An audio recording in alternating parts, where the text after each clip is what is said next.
Imagine stepping out of an Uber after a cross-country flight, gorgeous dress neatly pressed, holding a beautifully wrapped wedding gift for your only sister, only to have your own mother look you dead in the eye and say, "You need to get back in that car. Only family is allowed here." That was me, standing on the manicured lawns of a stunning estate in Scottsdale, Arizona. I was 36 years old, and I had just spent months financing every single detail of that wedding behind the scenes. My name was on the florist paperwork, the catering agreement, the venue hire. I had put down thousands in deposits without a second thought. But 3 days after they threw me out like a trespassing stranger, my mom didn't call to apologize.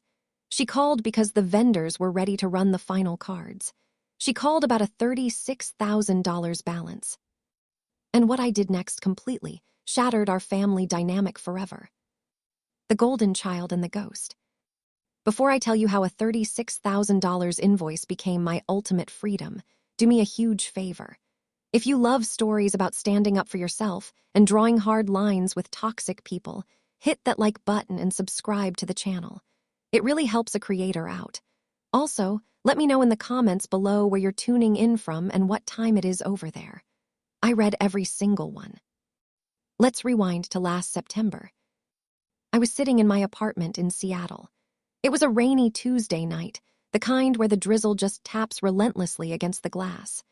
My phone started vibrating with a FaceTime call from my younger sister, Chloe.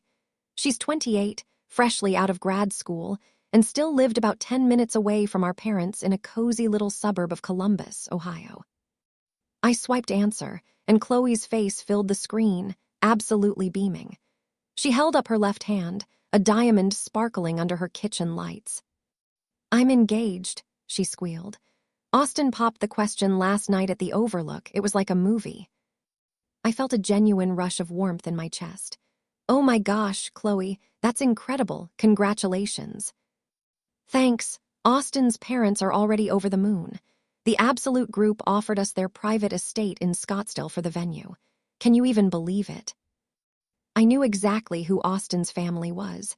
His dad owned the largest commercial real estate firm in the Midwest.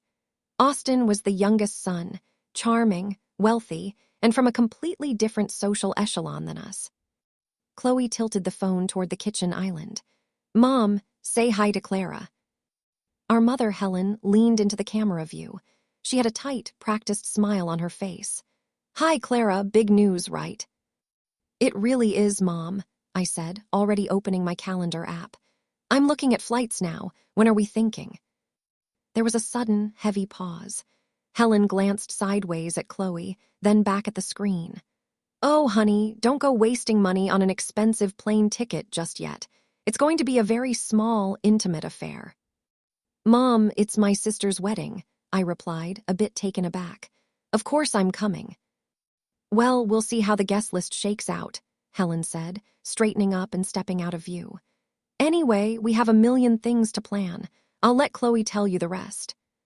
Chloe talked for another 10 minutes about color palettes and silk versus satin, but my stomach had completely dropped. That was the first time in nearly 3 years I had a concrete reason to fly back home. Looking back, I should have paid attention to how effortlessly my mother was already trying to write me out of the script. The paperwork siphon. 2 weeks later, it was Chloe who called me. It was Helen. It was a Wednesday morning in Seattle, which meant she had been brooding over this since the sun rose in Ohio. "Clara, I need to talk to you about something logistical," she started, her voice dropping into that serious, transactional tone she always used when she needed a favor. "Okay, what's up?" "The estate in Arizona requires a high-limit credit card on file to secure the dates. Your father and well, you know our credit took a massive hit after the business restructuring last year. And Chloe is just starting out. She doesn't have that kind of financial history." I leaned back in my office chair. I could already see the trap snapping shut. "The high-end caterer needs a guarantee too," Helen pressed on. "And the floral designer and the photographer. It's just 4 main agreements.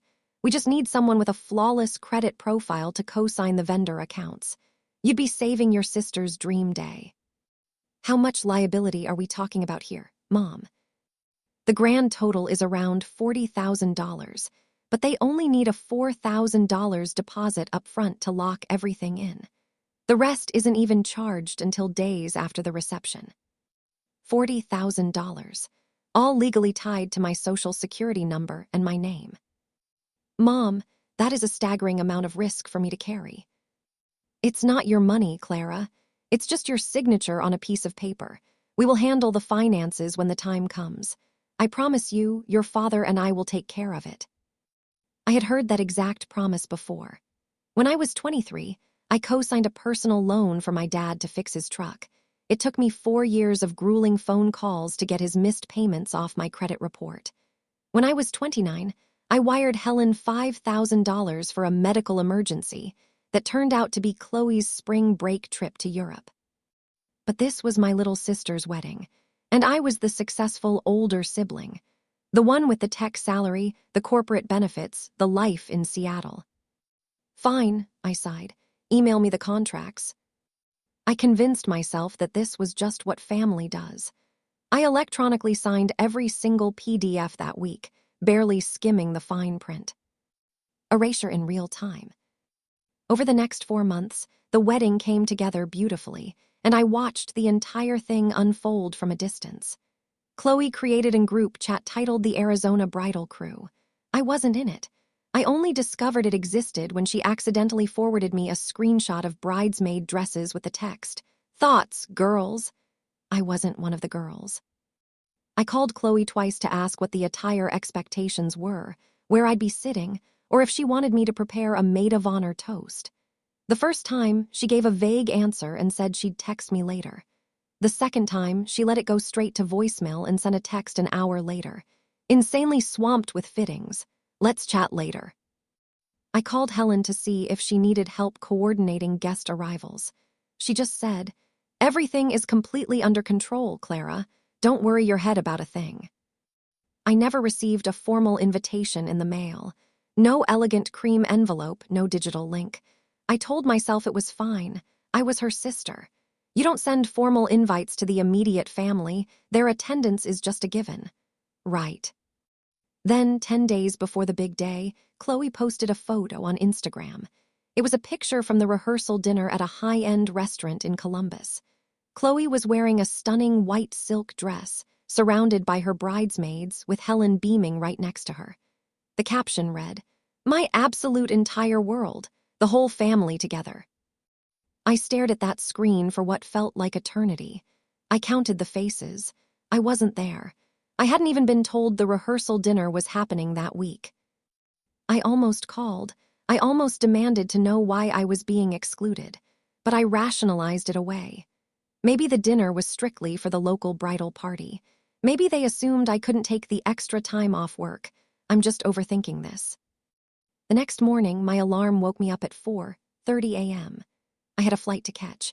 I had requested 5 days of paid time off, a quarter of my entire yearly allowance, just for this trip. My round-trip ticket from Seattle to Phoenix cost $1,200. The boutique hotel in Scottsdale set me back another $800. Chloe's wedding gift, a luxury copper cookware set she had swooned over on Pinterest, was $900.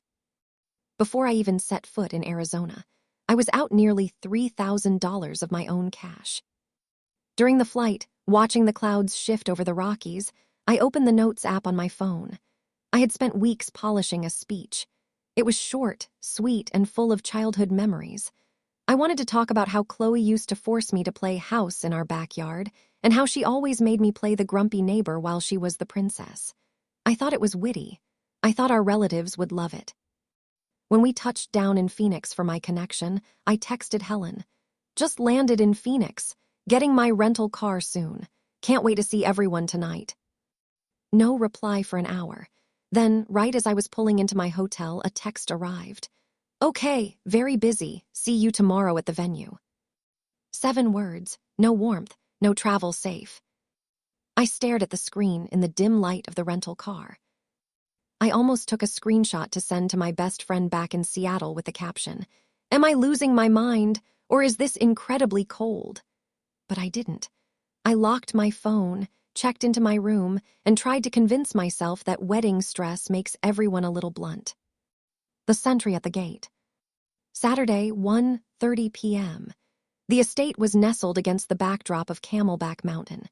Massive wrought iron gates, pristine white stucco walls, and paths lined with desert blooms and glowing lanterns. It looked like something straight out of a luxury architectural digest. I parked my rental car at the edge of the paved lot, blending in among the luxury European sedans and heavy-duty trucks that clearly belonged to Austin's family.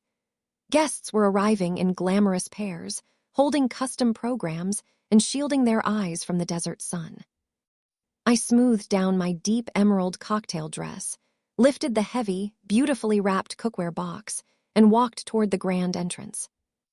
The first person I spotted was my dad, Richard. He was standing near the towering glass double doors in a rented tuxedo that looked slightly too big for his frame. He was laughing with an older gentleman in a bespoke suit, undoubtedly one of Austin's wealthy relatives. When Richard caught sight of me walking up the path, his laughter died instantly. His face went entirely blank. His eyes darted from me to the doors and then straight down to his polished shoes. He didn't wave. He didn't step forward to welcome his eldest daughter. He turned on his heel and disappeared inside.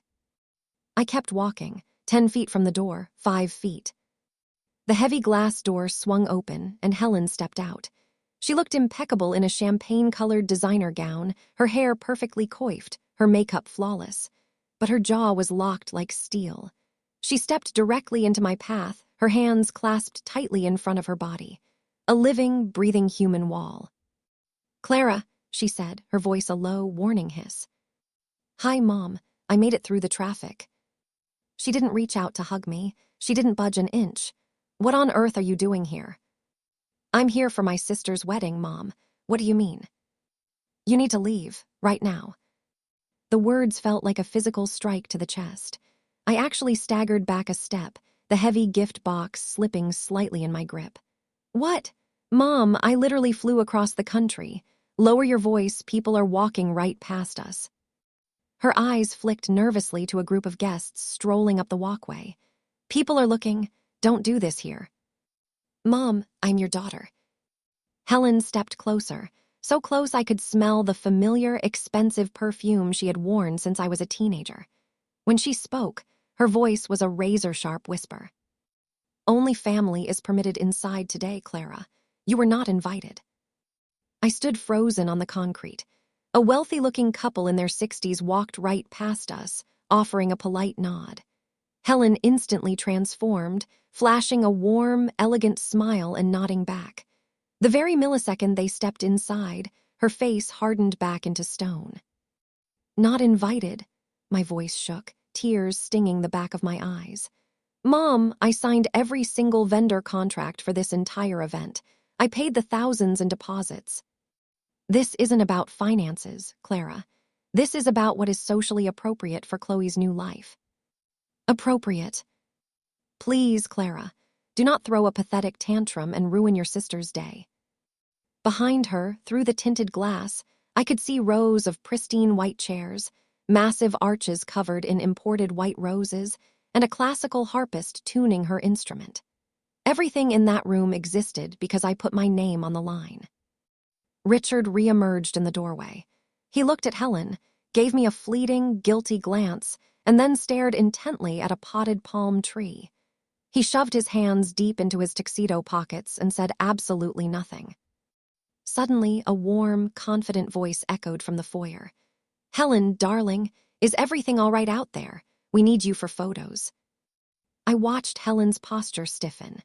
She forced a bright, dazzling smile onto her face before turning toward the voice. And that voice, as I would realize within seconds, belonged to Evelyn, the groom's mother. The matriarch who had been led to believe that Helen and Richard only had one child. Evelyn stepped out onto the patio, looking radiant in lavender silk and diamonds. She carried herself with the effortless confidence of someone who had never experienced a day of financial insecurity in her life. "Everything okay, Helen?" Evelyn's gaze landed on me. She gave me a polite, curious smile. Helen didn't miss a beat. Her voice turned to pure honey. "Oh, it's nothing at all, Evelyn. Just a distant relative who got the address mixed up with another event. You know how confusing these massive estate communities can be. A distant relative. She said it while staring directly into my eyes. Evelyn looked at my face, her brow furrowing slightly. Oh, for a moment I thought, well, I thought you told me you only had one daughter, Helen. The silence that followed was deafening. It stretched out for lifetimes. Then Helen let out a sharp, brittle laugh. Oh, I do. This is just a second cousin from the West Coast. She's completely confused about the timeline. Evelyn nodded slowly, giving me one last discerning look before patting Helen's arm. Well, let's get inside. The ceremony starts in less than 15 minutes. As the heavy doors clicked shut behind Evelyn, I looked at my mother. There was no remorse in her eyes, no silent plea for forgiveness, just pure, unadulterated terror, the look of a liar who realized her perfect facade was dangerously close to cracking. A cousin, I whispered. Clara, please just go. You told them I don't exist. It's incredibly complicated. You wouldn't understand the social dynamics at play here. How long, Mom? How long have you been wiping me out of your life? She didn't answer. She just kept glancing toward the parking lot, desperately wishing I would evaporate. That was the exact moment the fog cleared. She hadn't forgotten my invite. She had systematically erased me to look better in front of her new, wealthy in-laws. Every single primitive instinct in my body screamed at me to storm through those glass doors, to march down that aisle, and to announce to every wealthy guest in that room. My name is Clara. I am Helen's firstborn child, and my credit card is funding every single piece of steak you are about to eat. But I didn't. I looked at the beautiful estate, the white roses, the soft amber lighting. Then I looked down at my father, who was still hiding behind his wife's shadow, refusing to look at his own flesh and blood. I knelt down and placed the heavy copper cookware box gently on the concrete step. Keep it, I said, my voice entirely dead. It's for Chloe. Helen's shoulders visibly dropped with relief. She actually thought she had won. Thank you, Clara. Really, this is for the best. Don't, I snapped, raising a single hand. Don't speak. Don't justify it. I see exactly who you are now. I turned around and walked down that long concrete path, past the stunning desert landscaping, past the late-arriving couples who were laughing and holding hands. I got into my rental car, shut the door, and the dam finally broke. I didn't sob loudly. It was that quiet, violent kind of crying where your entire chest convulses but you don't make a sound, because you've been conditioned your entire life never to cause a scene. Through the glass, I heard the faint, beautiful chords of the harp beginning the bridal march. The wedding was starting. I turned the key, shifted into drive, and pulled out of the gates. In my rearview mirror, the multi-million-dollar estate faded into a tiny speck of white stucco. I hadn't yelled. I hadn't smashed a window. I just walked away. And for the first time in my life, walking away felt like an act of absolute power. The audit. Now I know exactly what a lot of you are screaming at your screens right now. Clara, why didn't you crash the ceremony?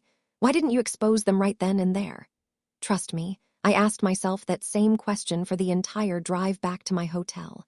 But let me pose a serious question to you. If your own biological mother looked you in the eyes and called you a distant cousin to a stranger's face, what would your next move be? Let me know in the comments. I drove back to my boutique hotel on complete autopilot. Inside my room, I kicked off my heels, collapsed onto the mattress, and stared at the ceiling. My makeup was ruined, and my hands were visibly shaking. I opened my phone, pulled up my notes app, and deleted the wedding toast without reading it again. Then I opened my laptop.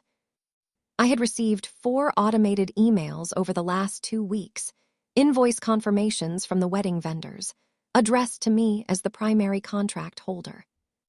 I had barely glanced at them when they came in, assuming Helen would handle the final execution as promised. Now, I opened every single one and read the legal fine print line by line. Vendor liability under Clara, deposit paid, outstanding balance. The Scottsdale Estate 16, 0001, $514,500. Desert Bloom Catering 13, 501, $112,400. Artisan floral design 6,000,805,200. Vivid media photography 4,500,603,900. Totals 40,000,4,000,36,000. Every single document was structured identically. A small, non-refundable deposit up front to lock in the date, with the legally binding clause that the remaining balance would be automatically charged to the credit card on file within 48 hours after the event concluded. Total outstanding balance, $36,000. I closed the laptop and sat in the silence of my room. Right now, across town, the reception was likely in full swing. People were clinking glasses of champagne. Austin was spinning Chloe around a dance floor. Helen was probably basking in the compliments of the wealthy elite, and every single second of that magic was being subsidized by a woman they had just classified as an irrelevant cousin. I didn't call them that night. I didn't send an angry text. I just lay there and let the numbers echo in my mind. At 9:45 p.m., my phone illuminated. The caller ID read Aunt Brenda. Brenda is my dad's older sister. She's a 61-year-old retired military nurse who has spent her entire life saying exactly what she means without an ounce of sugarcoating. Helen always called her unhinged and bitter. Everyone else called her the only honest person in the family. "Clara, where on earth are you?" Brenda's voice boomed through the speaker. "I've been looking for you all night." "I was there, Aunt Brenda. I just wasn't allowed inside." "What do you mean you weren't allowed inside?" I sat up and told her everything. The blocked door, the cold whisper, the distant relative lie, and Evelyn's confusion. The line went completely dead for 10 seconds. I could hear Brenda taking slow, deep, measured breaths, the exact way she breathes when she is calculating how much damage she is about to inflict. "She told them you don't exist." Brenda's voice was terrifyingly calm. "She told them she only has one daughter." "Lord, give me strength," Brenda muttered.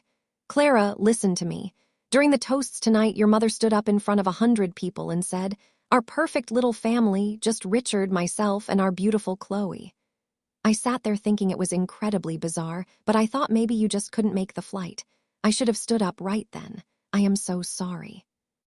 "It's not your burden to carry, Aunt Brenda." "No, it isn't. It's Helen's, and she is about to face the music." Brenda paused, her tone turning sharp and analytical. "Clara, those vendor agreements. Whose name is legally on the hook for the remaining balances?" "Mine, every single one of them." Brenda let out a cold, sharp laugh. "Then you listen to me very carefully, honey. Your mother told an entire room of people that you do not exist. You do not owe that room a single copper cent." The lock turns.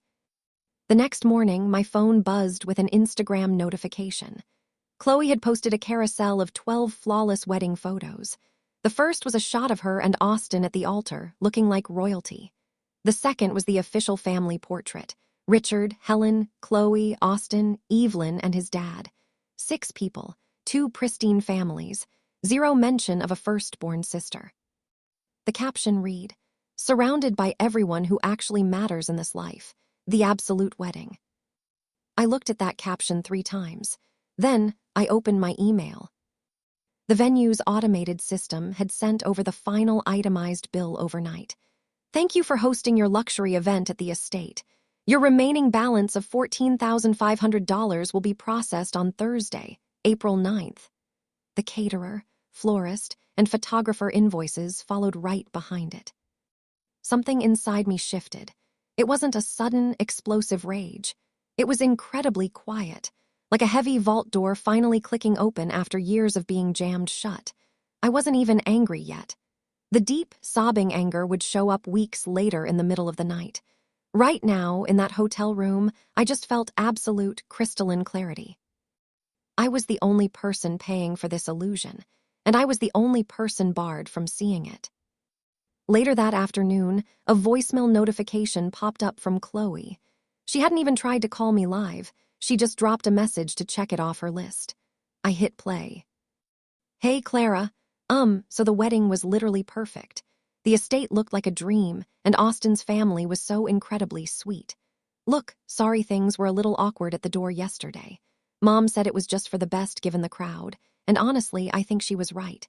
It would have been a lot of social drama to explain everything to Austin's parents right then. But I wanted to say a massive thank you for handling the vendor paperwork. Seriously, you are the best big sister ever. Let's catch up for coffee sometime, okay? Love you.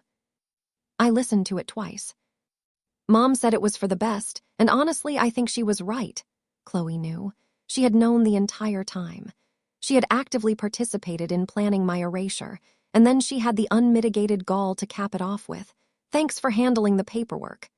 She only ever used that best big sister phrase when she wanted a financial shield. I didn't reply. I sat down at the desk, opened my laptop, and dialed the estate's corporate office. The estate, this is Marcus. Hi, Marcus. My name is Clara, and I am the primary contract holder for the event hosted this past Saturday under the name Chloe and Austin. Oh, yes, Ms. Clara, an absolutely stunning event. How can I assist you today? I am calling to formally notify you that I am revoking my payment authorization for the final balance. I was entirely absent from the event, and I am requesting that the invoice be redirected immediately to the physical residents who occupied the space, Richard and Helen. A long pause over the line. Oh, I see. Is there a formal dispute regarding the services rendered, Ms. Clara? No dispute regarding the quality. I am simply not authorizing the charge on my financial accounts. Please forward the collection notice to the Sinclair residence in Columbus. I hung up and went down the line. The caterer, the florist, the photographer, 4 phone calls, 12 minutes total. I didn't raise my voice once. I didn't cry. I just calmly, politely, and repeatedly said one word: no. The fallout. On Monday morning, I changed my flight and flew back to Seattle 2 days early. As the plane broke through the heavy gray clouds of the Pacific Northwest, I turned on my phone. Nothing. Nobody in Ohio had even realized I left the state. But they would by Tuesday.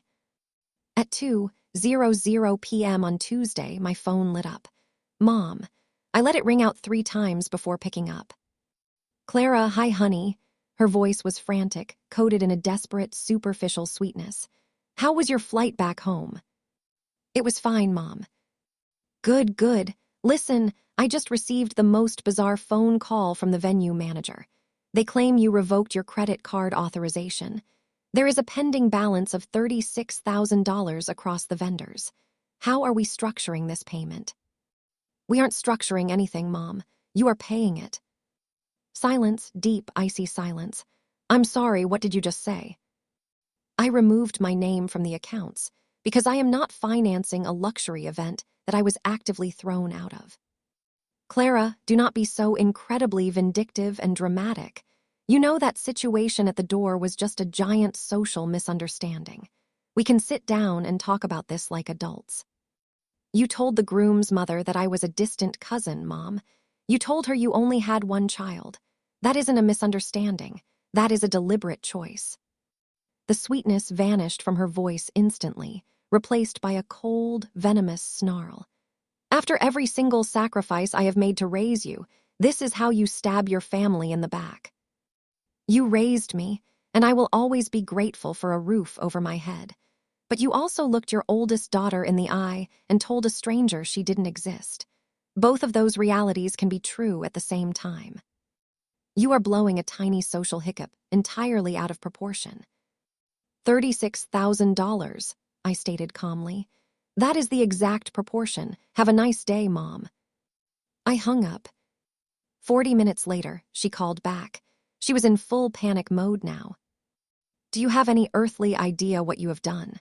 She screamed. The caterer is threatening collections. The photographer is withholding the digital files.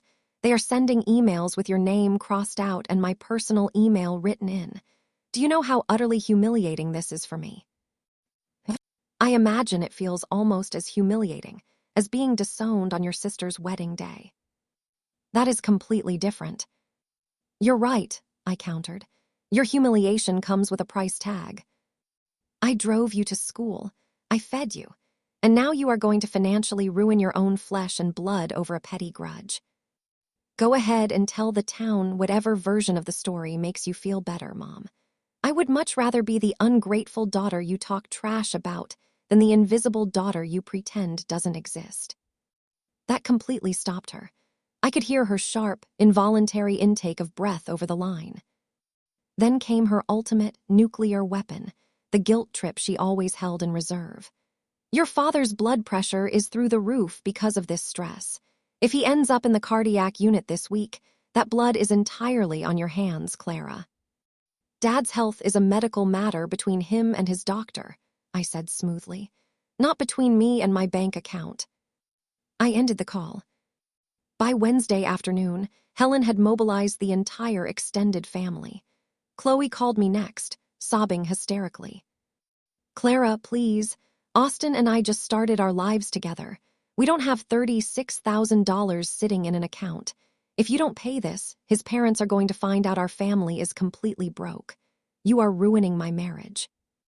"Chloe, did you know Mom told them I didn't exist before the wedding even started?" A wet sniffle, a long, telling pause. "I mean, she said it would just make things smoother with Austin's parents. They are incredibly traditional, old money people, and having an older, unmarried sister living all the way across the country in tech. It just didn't fit the vibe, Clara. It wasn't personal. It was just a logistical narrative." "A narrative," I repeated, "and you agreed to it. Can we please just focus on the bill? Austin's dad is starting to ask why the vendor charges are bouncing." "Then I think it's time someone gave him an honest answer," I said, and hung up. But Aunt Brenda didn't wait around for permission. On Thursday morning, the exact day the final balances were legally due, Brenda bypassed our parents entirely and called Evelyn, the groom's mother, directly. Brenda told me about the call later that night.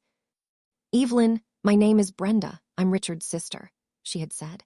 "I'm calling because there is a massive lie anchoring your son's marriage. Richard and Helen have 2 daughters. The oldest is Clara. She is a highly successful tech engineer in Seattle. She is the person who legally financed every single flower, plate, and glass of wine at that wedding. And on Saturday, Helen blocked her at the gate and forced her to leave so she could pretend Clara didn't exist in front of your family." Brenda said Evelyn went entirely silent for 10 seconds. "I beg your pardon," Evelyn had whispered. "The girl Helen introduced to you as a confused second cousin was her firstborn child." Brenda delivered the final blow. "She flew across the country, signed the financial guarantees, and was turned away like a dog. And she still had the grace not to throw a scene.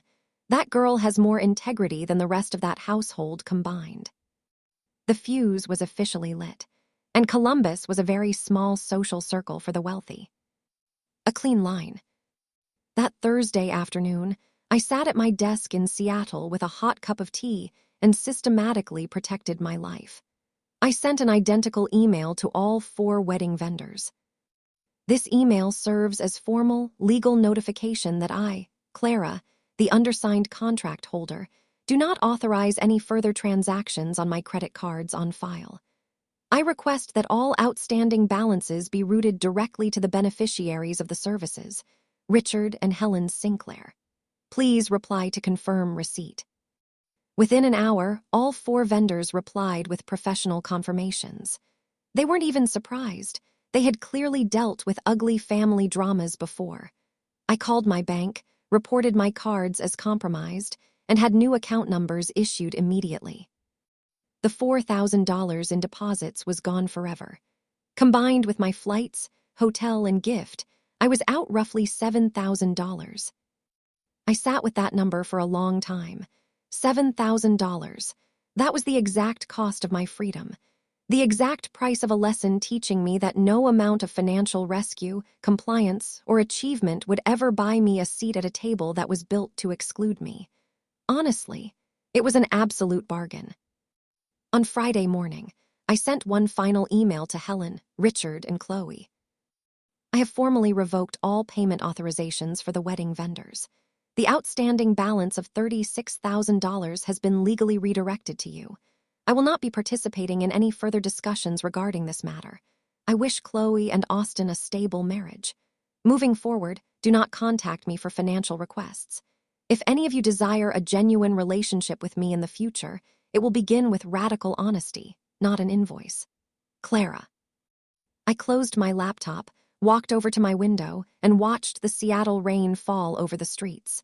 The apartment was entirely quiet. No lingering anxiety. No constant calculation of am I doing enough to make them love me. The invisible weight had completely vanished. The aftermath. Aunt Brenda kept me updated on the collateral damage over our bi-weekly phone calls. Evelyn had confronted Helen the very afternoon Brenda exposed the truth. The conversation was brutal. "You lied to us, Helen," Evelyn had reportedly said, her voice freezing over. "We welcomed your family under the assumption of shared values and trust.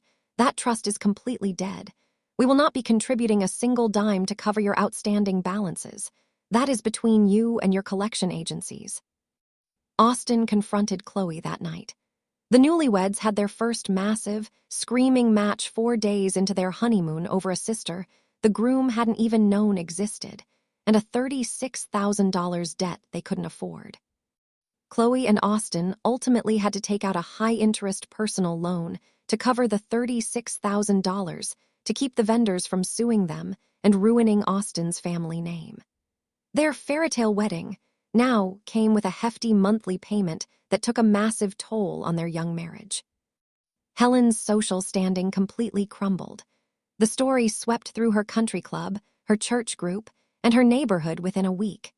She stopped attending her local church entirely, traveling 2 towns over just to avoid the whispers and cold shoulders from her former friends. My dad, Richard, finally broke his silence a month later. He sent me an email, the first long-form message he had ever written me in my entire life. "Clara, I know I should have stood up for you at the estate. I stood there like a coward while your mother threw you out, and I didn't open my mouth. I have no excuse. I am so deeply sorry.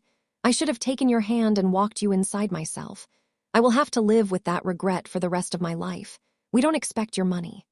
Dad." It didn't fix the past. It didn't change decades of passive enabling. But it was the very first honest sentence anyone in that house had ever directed at me. I wrote back a short, guarded response. "Thank you, Dad. I appreciate the apology. I am not ready to visit, but I hear you." I left the door open a single inch, not wide enough to walk through, but unlocked. 6 months have passed since that afternoon in Scottsdale. I was recently promoted to a principal engineer role at my firm. My director explicitly noted my exceptional grace under extreme pressure during our annual review. If she only knew. I am still in therapy, working through a pattern my counselor calls functional overresponsibility. The toxic belief that if I just perform well enough and carry enough burdens, the people who hurt me will suddenly value me. I don't hate my mother anymore. She is a deeply insecure, flawed woman who built a fragile palace of cards out of social status because her reality never felt like enough. I just refuse to let her use my life as a prop to stabilize it. If you are reading this right now, and you are the sibling who constantly flies across the country, literally or metaphorically, to show up for people who won't even hold the door open for you, maybe it is time to stop financing your own erasure. A boundary isn't a weapon of revenge. It is simply the moment you decide you are worth more than the cost of admission. If you were in my shoes, would you have swallowed the bitter pill and paid the $36,000 to keep the peace? Or would you have drawn that line in the sand? Drop pay or boundary in the comments below.